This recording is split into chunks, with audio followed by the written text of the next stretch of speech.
Yesus, ku bercinta namamu, ide yang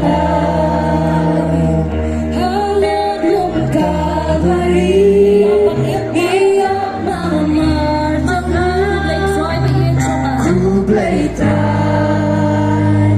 baik cuma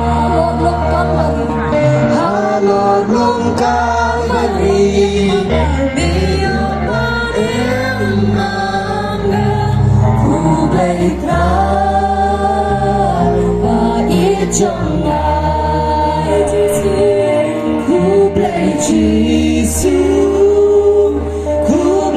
Yesus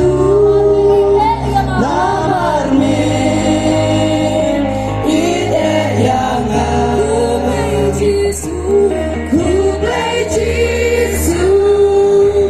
ku belajar putra namarmu ide yang mimi bana baya bangla ching em teman yang sim layak jonga mimi bana baya bangla ching em teman yang sim layak jonga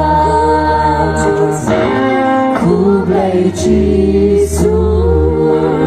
ku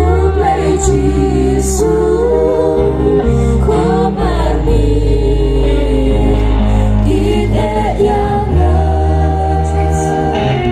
ku belajar putra namarmu ide yang